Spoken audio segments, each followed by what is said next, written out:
واقعی جو ان کا میرا نظریہ ہے، ان کا نہیں ہے بلکہ اگر ہر ذی عقل کا یہ نظریہ ہوگا کہ حضرت ابراہیم علیہ السلام نے جس کام کا بیڑا اٹھایا تھا اس کام کی تکمیل حضرت امام حسین علیہ السلام نے کی۔ صحیح۔ جب حضرت ابراہیم علیہ السلام کا صاحبزادہ حضرت اسماعیل علیہ السلام کو ہٹایا تو یہ جملہ کہا تھا وَفَدَيْنَاهُ بِذِبْحٍ عَظِيمٍ، کہ اس کے بدلے ہم ایک بہت بڑا ذبح آپ سے لیں گے۔ آپ یعنی یہ اب وہ کہتے ہیں جی وہ دمبا تھا، وہ بھیڑ تھی، وہ فلاں تھی، وہ فلاں تھی، لیکن روک دیا کہ یہ نہیں کرنا، ہم آپ سے اس کے بدلے ایک لیں گے، قربانی لیں گے۔ وہ تسلسل تاریخی تھا، ازلی تھا، اللہ کا وعدہ تھا۔ وہ قربانی دینے والے اسماعیل علیہ السلام کے جو پوتے پڑ پوتے حضرت امام حسین علیہ السلام نے آ کر وہ فدیناہ اس کا فدیہ دیا، وہ ذبح عظیم جو حضرت اسماعیل علیہ السلام نے کہا تھا کہ فعل ما تؤمر، کہ آپ کو جو حکم دیا جا رہا ہے وہ کر ڈالیے، میں حاضر ہوں، لیکن کہا نہیں تم حاضر نہ ہو، آئے گا آگے حسین، وہ آ کر جو ہے اپنی قربانی دے گا۔ کیا بات ہے، کیا بات، اللہ۔ اب اگلی بات کرتے ہیں۔ حضرت حسن رضی اللہ تعالیٰ عنہ، جس کے بارے میں حضور علیہ السلام نے بشارت دی تھی کہ یہ صلح کرانے والوں میں ہوگا اور امت کے خون خرابے سے بچانے والا ہوگا، سن 41 ہجری کے اندر حضرت امام حسن رضی اللہ تعالیٰ عنہ ایک فتنے سے بچنے کے لیے حضرت معاویہ کے پاس جا کر فیصلہ کرتے ہیں کہ بھائی بات سنو، لڑنے میں حل نہیں ہے، بہت قتل و قتال ہوگا، کشت و خون ہوگا، اس طرح کرتے ایک معاہدہ کر لیتے ہیں۔ حضرت امام حسن نے معاہدہ فرمایا، حضرت امیر معاویہ نے اس معاہدے کی پاسداری کا وعدہ فرمایا۔ وہ معاہدہ ہوا 4 شقیں تھیں، اس میں امان تھی، اس میں یہ تھا کہ کسی کو نہیں مار جائے گا، کسی سے بدلہ نہیں جائے۔ تو جو چوتھی بات تھی نا وہ یہ تھی کہ آپ کے انتقال کے بعد یا آپ کے حکومت چھوڑنے کے بعد یہ معاملہ شورا پر چھوڑا جائے گا، کہ شورا جس کو اپنا خلیفہ بنا لے۔ ہاں ایسا ہی تھا۔ ہاں یہ چوتھا معاہدے کی شق تھی، چوتھی شق تھی، کہا کہ آپ اپنے وصال کے بعد کسی کو بھی خلیفہ نہیں بنائیں گے، اپنا جانشین نہیں بنائیں گے، بلکہ شورا پر چھوڑ دیں گے، مسلم شورا پر، مسلمانوں کی شورا پر، کہ وہ جس کو اپنا امیر منتخب کریں۔ 20 سال گزرے، حضرت امیر معاویہ کا جب وصال ہونے لگا، انہوں نے دیکھا کہ میری ہڈیاں کمزور ہو رہی ہیں۔ ہمارے لیے وہ بھی اہم محترم ہے کیونکہ ان کا سب سے بڑا اعزاز ہے کہ انہوں نے حضور علیہ السلام کی صحبت اختیار کی۔ صحابی ہیں، تمام اولیاء مل جائیں تو صحابی کے مرتبے پر نہیں پہنچتے۔ صحیح ہے۔ اب بات یہ باقی جو علم ہے وہ اللہ کے پاس ہے نا، بس یہ ایک پوائنٹ ہے، ایک سوال ہے یہی والا۔ جی۔ تو اب جو ہے بات آتی ہے کہ ان سے کہا گیا کہ جی انہوں نے جاتے جاتے کچھ صحابہ کے کہنے سے، کچھ مشیران کے کہنے سے، جس میں حضرت مغیرہ بن شعبہ تھے اور دیگر تھے، انہوں نے مشورہ دیا کہ آپ یزید کو خلیفہ بنا جائے۔ یزید کی کوئی بھی اس میں انٹرسٹ نہیں تھا، زبردستی یہ سوچ کر ایک سوچ آئی اور ان کو خلیفہ بنا دیا گیا۔ اب جب وہ خلیفہ بنانے کا ارادہ ہوا، خلیفہ بن گیا، تو پھر حضرت امام حسین پھر بھی خاموش رہے کہ چلو ایک بدعہدی ہو گئی، کوئی بات نہیں، ہو سکتا ہے اسلام کو اس سے کوئی فائدہ ہو۔ لیکن کچھ عرصے کے بعد دیکھا نتیجتاً اسلام اس سے نقصان اٹھانے لگا، اور جو دوسری شقیں تھیں وہ بھی متاثر ہونے لگی، لوگوں پہ ظلم شروع ہو گیا۔ دیکھیے حضرت، بات یہ ہے پروفیسر، آپ بات تاریخ بیان کر رہے ہیں، اور جو میرا جو نقطہ نظر ہے، میرا جو پوائنٹ آف ویو، میں یہ کہتا ہوں کہ دیکھیں وہ جو ہونا تھا وہ ہو گیا، ہم نے اس سے سبق کیا سیکھا؟ اب بات آ جائے، اس کے بعد حضرت امام حسین علیہ السلام اپنی تمام فیملی اور بچوں کو لے کر عوام کو انہوں نے کہا میرے ساتھ چلو۔ جیسے ہمارے پچھلے پروگرام میں بات ہوئی تھی کہ جہاد بڑا کون سا ہے، کا افضل الجہاد من قال کلمۃ حق عند سلطان جائر۔ یزید نے وہ گورنر منتخب کیے تھے کہ جس میں ٹالرنس نہیں تھی، جس میں برداشت نہیں تھی۔ تو اس وقت امام حسین علیہ السلام کھڑے ہوتے ہیں، اور کھڑے ہو کر اپنے کوئی ساتھ جانے کو تیار نہیں ہے، تو انہوں نے کہا کوئی نہیں جائے گا تو میں اپنے بچے اور پورا گھرانہ لے کر جاؤں گا، اور وہاں اس بات کو حق کی بات بیان کروں گا، اس سے کہوں گا یہ یا تو یہ معاہدے کی پاسداری کرو ورنہ یہ چھوڑ دو۔ وہاں جا کر انہوں نے حقیقی جہاد کیا، اور جا کر مسلمانوں کو بتایا کہ حضور میرے نانا نے جو فرما دیا تھا کہ افضل الجہاد من قال، آج وہ میں کرنے آیا ہوں، اور وہاں کھڑے ہو کر انہوں نے یہ جملہ کہا۔ نتیجتاً پورا خاندان شہید ہو گیا، نتیجتاً پورے وہاں ہو گیا۔ اور پھر وہی بات ہے کہ پھر مولانا محمد علی جوہر کا جو شعر ہے، قتل حسین اصل میں مرگ یزید ہے، اسلام زندہ ہوتا ہے ہر کربلا کے بعد۔ واہ واہ واہ واہ واہ، کیا بات ہے۔ اب بات اس کے بعد وہ ہمارے لیے ایک سمبل بن گئے اور ہمارے لیے ایک اہمیت کی طرف چلے گئے. اس کے بعد بس یہ کربلا کے واقعے کے بعد اسلام ہمیشہ کربلا واقع ہوگی, حسین کا جانشین کھڑا ہوگا, حضرت امام حسین کا, اور اس کے بعد جو ہے بالکل بات یہی ہے. دیکھیں میرا مقصد یہ کہ پروگرام میں کربلا کا واقعہ نہیں ہے جی ہاں میرا مقصد یہ ہے اس پروگرام سے لوگ دیکھیں آج سے 1400 سال پہلے جو ہونا تھا وہ تو ہو گیا نا. اب ہم ایک دوسرے کو اس پہ الزام اس پہ الزام کر کے کیا ہم ان کی قبر میں جائیں گے؟ ہم تو اپنی قبر میں جائیں گے نا. کہ ہمیں یہ دیکھنا ہے کہ حضرت امام حسین علیہ السلام کا پیغام کیا تھا, ان کا میسج کیا تھا, انہوں نے کیا فرمایا, انہوں نے کس کے لیے اتنی بڑی قربانی دی. یہ دین کی خاطر انہوں نے قربانی دی. آج ہم نے دین کے ساتھ کیا کیا ہوا ہے. ہم کربلا کا واقعہ تو ہمیں یاد ہے لیکن اس سے ہم سبق حاصل نہیں کر. اس پروگرام کا مقصد میرا کرنے کا یہ. جی فرمائیں. جی بالکل آپ نے سچ فرمایا کہ سیدنا امام حسین رضی اللہ تعالی عنہ جب آپ مدینہ منورہ سے کوفہ پہنچتے ہیں تو اس کے اندر جب ظاہری, کیونکہ ہر ایک کے سامنے دو محرک ہوتے ہیں, ایک ظاہری محرک ہوتا ہے, ایک باطنی محرک ہوتا ہے. اب ظاہری محرک یہی تھا کہ لوگوں سے نے کہا تھا کہ ہم یزید کے خلاف ہیں, آپ آئیے اور وہ دین, وہ قانون, وہ آئین جو آپ کے نانا حضرت محمد مصطفیٰ صلی اللہ علیہ وسلم نے جو ہمیں دیا تھا, وہ دین وہ لا کر کے ہم پہ نافذ کریں, ہمیں دین اسلام کی حقیقت تک پہنچائیں, نبی پاک صلی اللہ علیہ وسلم کا عاشق بنائیں, اللہ کا پیارا بنائیں. آپ صرف اس مقصد کے لیے آئے تھے. ارے امام حسین علیہ السلام نے تو فاقہ گزارا. آج ہم فاقہ کر سکتے ہیں؟ حضرت امام حسین علیہ السلام تو ساری رات اللہ کی بارگاہ میں نوافل پڑھتے تھے. کیا ہم نے پڑھے؟ وہ تو قرآن کی تلاوت آخری وقت میں جب آپ شہید ہوتے ہیں تو مختلف روایات ہیں, چاہے جو بھی ہو لیکن زخم بے شمار تھے, 160 تھے یا کم و بیش تھے, اس میں ہم نہیں جاتے, اس میں بھی نماز ادا کر رہے ہیں. مگر اس حال میں جو وقت ظہر جا رہا تھا, عصر کا وقت اس کے بیچ میں تھا, تو اس وقت آپ نے گھوڑے سے نیچے تشریف لائے اور آپ نے اس وقت بھی اس سجدے کو نہیں جانے دیا.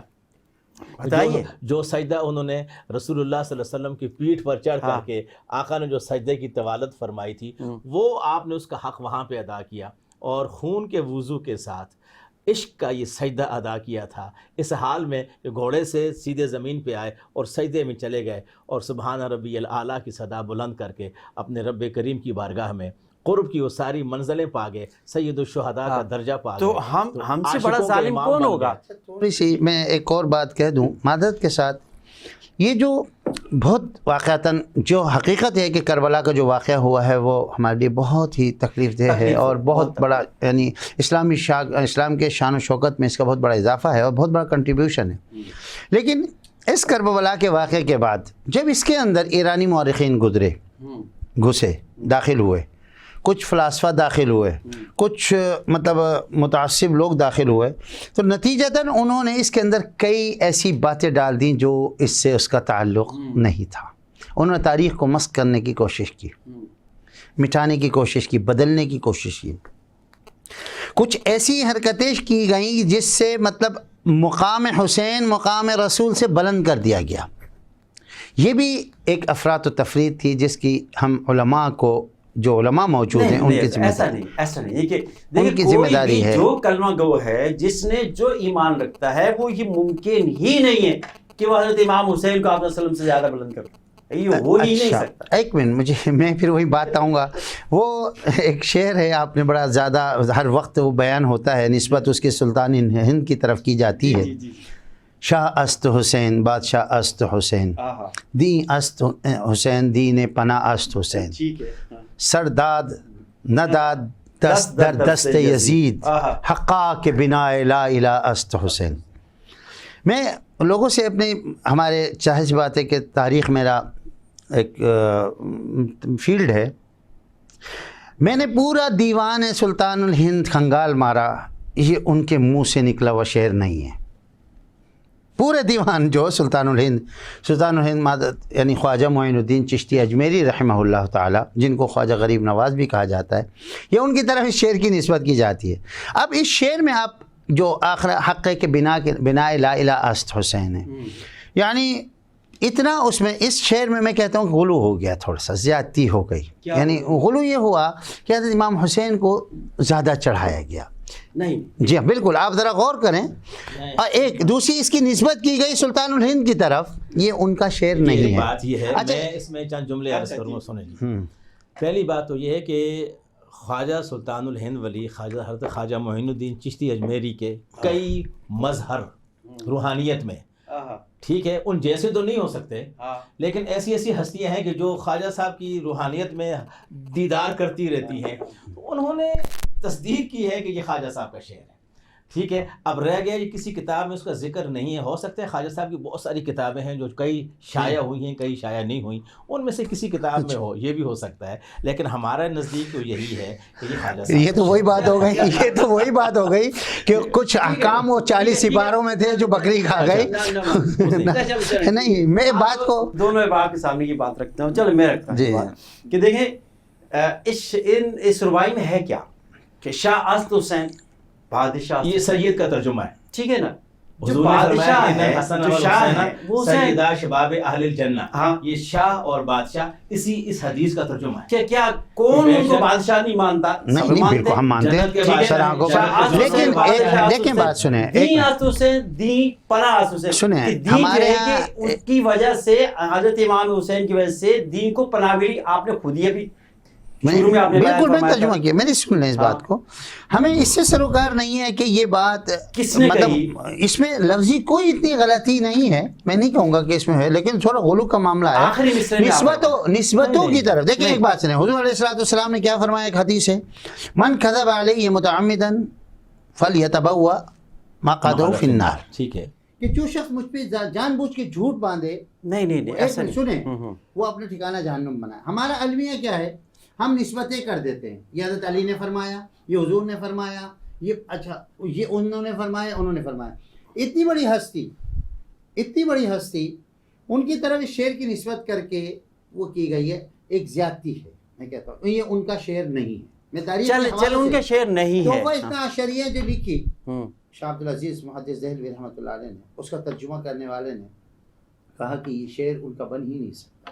انہیں کچھ غلطیاں بتائیں گے، اس کو اس طرح کریں گے، اس طرح کریں گے، تو بنا لا الہ است حسین. اچھا ایک بات سنیں، لیکن اس کو احمد رضا خان بریلوی رحمۃ اللہ نے اس کی تردید کی. انہوں نے کہا کہ ایسا کچھ بھی نہیں ہے. انہوں نے خود جا کے کتابیں کھنگالی، وہ چیزیں دیکھی، اس کے اندر جو آپ فرما رہے ایسا کچھ بھی نہیں. جس طرح آخری مصرع جو آخری ربائی کا آپ بتا رہے ہیں نا حضرت، آپ سے معذرت کے ساتھ، کہ آخری کیا ہے کہ حق کے بنا لا الہ. اب لا الہ اس میں جو اعتراض آبجیکشن کر رہے ہیں وہ یہ کر رہے ہیں کہ ایک پورا کلمہ نہیں. جی پورا کلمہ نہیں ہے، اسی طرف آ رہا تھا، پورا کلمہ نہیں ہے، یہ تو ایک الہاد ہے. لیکن لا الہ وہی بولے گا جو ایمان والا ہوگا. نہیں دیکھیں ایک منٹ، توحید ہے. کہاں توحید ہے؟ توحید نہیں ہے، وہ بولے گا جی توحید نہیں ہے. لا الہ ہے الا اللہ. سنتا ہے ہاں بات، تو توحید تو الا اللہ میں ہے، توحید تو لا الہ میں ہے ہی نہیں.